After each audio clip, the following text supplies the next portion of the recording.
So here's what you do. Pull it off, pull those babies over, and hold a break, showing the 7 of hearts. Say, look, at that point with my break there, I turn this over and I keep a break here. Again, I don't want them to come in contact because there's sticky stuff there.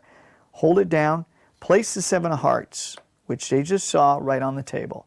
I pull this card off, it's actually an ace. I look at it, I miscall it, and I say, look, that's the 7 of spades.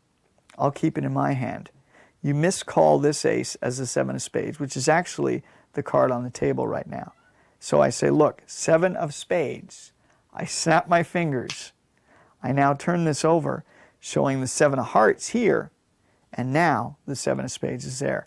Don't be shy with a miscall. It's a very powerful concept to miscall a card. For some reason, people do not believe that an adult would lie in front of them. And as magicians, it's kind of our job to lie, but to make it entertaining and something that's not going to hurt people. But just a bold-faced lie like that will really take you far. Try it, you'll see what I mean. At this point, you've triple lifted to show the 7 back here. You now turn it over again, keeping your break here. Pull that top card off, throw it down. It's really an ace. Take this card. This is a slightly illogical move when you're burning it on a camera, but in actual performance it never gets, people never notice it. Take the 7, put it on top. And now I'm going to cut this bottom card on top of the pack. As I'm talking to the audience and just saying, well, are you right-handed or left-handed? These are going into the spectator's hands, by the way. And now I just double lift, showing the 7. It is slightly illogical because you've just shown a 7, cut the deck, and the 7's still here. But in the actual performance, when there's people around, you're talking, you say, I'll take the 7, and in fact, are you right-handed or left-handed, or some comment, and then they don't notice exactly what you did or what you were doing. And when you just show the 7 again, they're fine with it. So you take the 7, double lift again, throw down the card, say the 2 will change places. In fact, you now pull off the top card, the single card, leaving the double over here. Tap these cards and say, in fact, they've jumped into my hand. At that point, you actually show you've got the 7 of hearts and the spades here. You want to show the fact that these are the cards that were apparently in their hand. You then immediately say, don't even turn your cards over, and you push these over because you want to stop them from looking at their cards at this point. So you do this quickly.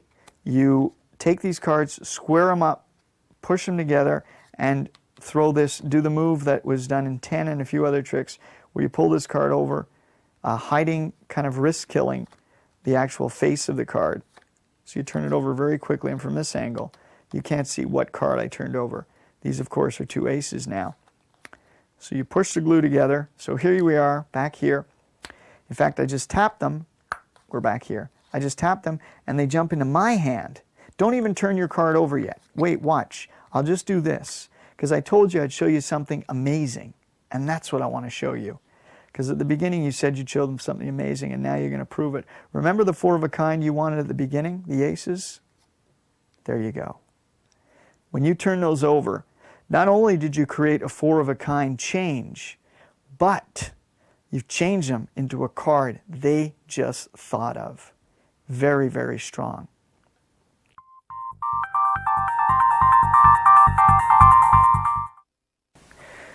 One of the favorite tricks of every magician I talk to is Doc Daly's last card trick. That's a trick where you take 4 of a kind, you put the red ones in the spectator's hand, the black in yours, and they change places. I love that trick, but I wanted to add something else to it, give it an extra oomph. So here's the idea, and it only uses 4 cards, which is nice. So you don't need a full deck, you can just walk up clean like this and say, look, a little something with the 7s. I'll have the spectator hold out their hand. I say, look, the 7 of spades, I'm going to place that into your hand. I'm going to take the 7 of clubs and just tap like this. In that split second, I now have the 7 of spades back here, and they have the 7 of clubs. We'll take it a step further. I'll put the 7 of spades here, and I'll take the 7 of clubs here. In fact, I'll even cut it into the pack, snap, and the 7 of clubs jumps up. In fact, I'll even put the 7 of clubs with the spade in your hand. Tap your hand with mine, and they jump back here. But that's not the best part. The best part is when I tap again. Did you feel it? I did too. See, that's when they changed to aces.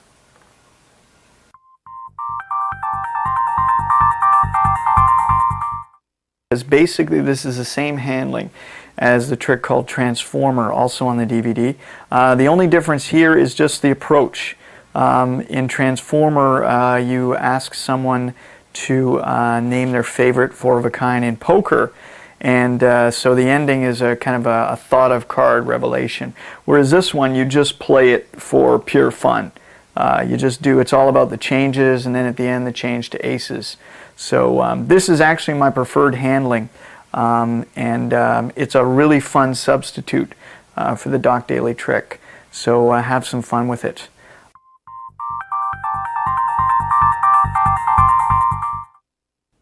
Good day, eh? My name is Richard Sanders. Some people say I don't play with a full deck. They're right. I only have 4 cards. I can't afford more. Please send money.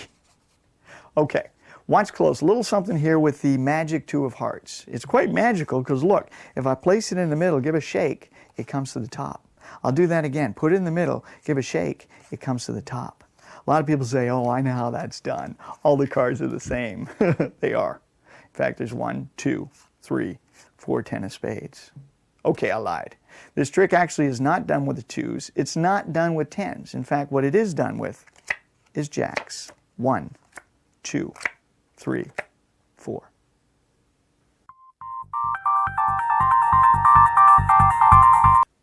Okay, here's how we do the trick.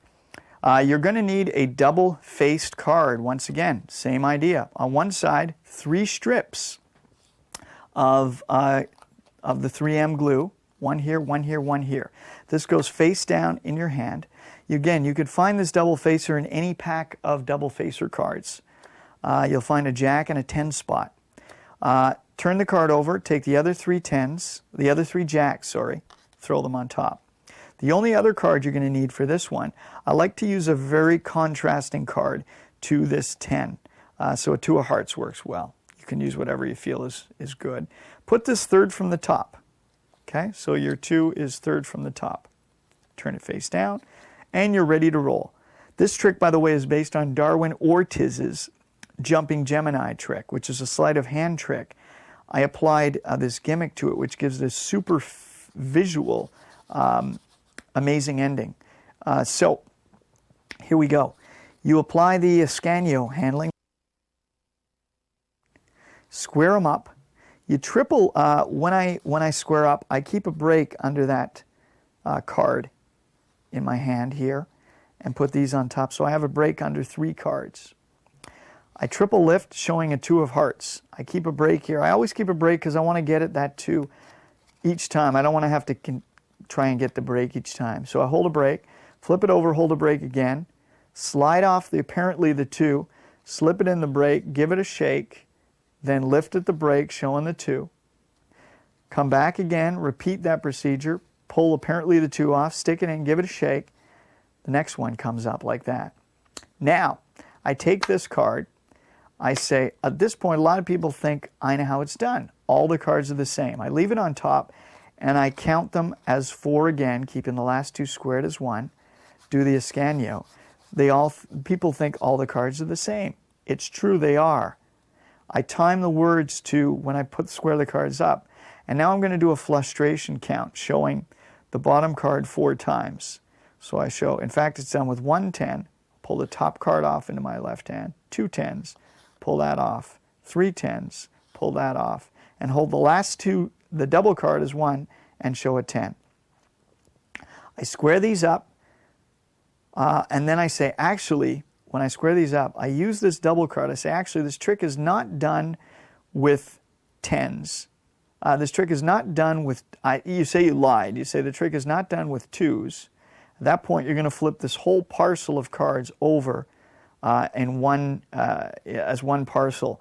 You don't want to make it look like a single card, but you just don't want the cards to spread because they'll see the jacks. You just want them to flip over and kind of remain squared, showing only a 2. Then turn this over, showing a 10. So you say it's not done with 2s, it's not done with 10s. This is a double card here. You're going to grab the double with your left thumb. That's the exposed view. Underneath it's